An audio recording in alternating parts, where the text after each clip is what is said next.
ত্রয়োদশ জাতীয় সংসদ নির্বাচন ২০২৫ সালে অনুষ্ঠিত হবে। আগামী বছরই দেশব্যাপী একটা রাজনৈতিক সরকার পাবে বলে জানিয়েছে পরিকল্পনা ও শিক্ষা উপদেষ্টা ডক্টর ওয়াহিদুদ্দিন মাহমুদ। এর আগে গত ২৪ সেপ্টেম্বর রয়টার্সের প্রতিবেদনে ১৮ মাসের মধ্যে দেশে নির্বাচন অনুষ্ঠিত হতে পারে এমন সিদ্ধান্তের কথা জানান বাংলাদেশের সেনাপ্রধান জেনারেল ওয়াকারুজ্জামান।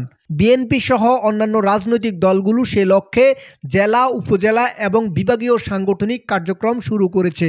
৭ ডিসেম্বর শনিবার সকালে রাজধানীর একটি হোটেলে বাংলাদেশ উন্নয়ন গবেষণা প্রতিষ্ঠান BIDS উদ্যোগে আয়োজিত ABCD সম্মেলনের প্রথম সেশনে অংশ নিয়ে তিনি এসব কথা বলেন। গত ৫ আগস্ট বৈষম্য বিরোধী ছাত্র আন্দোলনে শেখ হাসিনা সরকারের পতনের পর থেকে অন্তর্বর্তীকালীন সরকার গঠন করা হয়।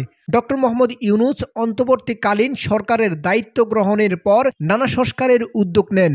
অন্তর্বর্তীকালীন সরকারকে সহযোগিতার আশ্বাস দিয়ে দ্রুত নির্বাচনের দাবি করে আসছে বিএনপি। সংসদীয় সরকার গঠনে দ্রুত নির্বাচনের তারিখ ঘোষণার দাবি করে বিএনপির মহাসচিব মির্জা ফখরুল ইসলাম আলমগীর, জ্যেষ্ঠ যুগ্ম মহাসচিব রুহুল কবির রিজভী, সাবেক বিরোধী দলীয় চিফ হুইপ জয়নাল আবেদিন ফারুক সহ নেতারা প্রায় সমাবেশে দ্রুত নির্বাচনের তারিখ ঘোষণার দাবি জানিয়ে আসছে।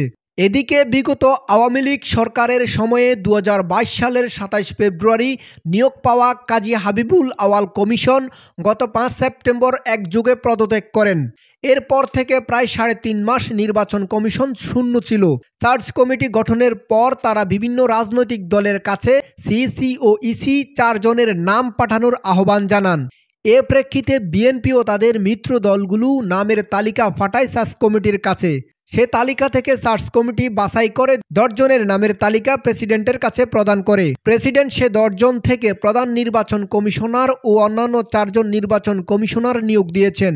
অবসরপ্রাপ্ত সচিব AM নাসির উদ্দিনকে প্রধান নির্বাচন কমিশনার পদে নিয়োগ প্রদান করা হয়। কমিশনার হিসেবে নিয়োগ পেয়েছেন অতিরিক্ত সচিব মোহাম্মদ আনোয়ারুল ইসলাম সরকার, অবসরপ্রাপ্ত জেলা ও দায়রা জজ আব্দুর রহমানেল মাসুদ, সাবেক যুগ্ম সচিব তাহমিদা আহমেদ ও ব্রিগেডিয়ার জেনারেল অবসরপ্রাপ্ত আবুল ফজল মোহাম্মদ সানাউল্লাহ। সিইসি হিসেবে বিএনপি যে ২ জনের নাম প্রস্তাব করেছিলেন তার মধ্যে AM নাসির উদ্দিনের নাম ছিল। ত্রয়োদশ জাতীয় সংসদ নির্বাচনকে সামনে রেখে বিভিন্ন রাজনৈতিক দলের সাথে বৈঠক করেছেন অন্তর্বর্তীকালীন সরকারের প্রধান উপদেষ্টা ডক্টর মোহাম্মদ ইউনূস।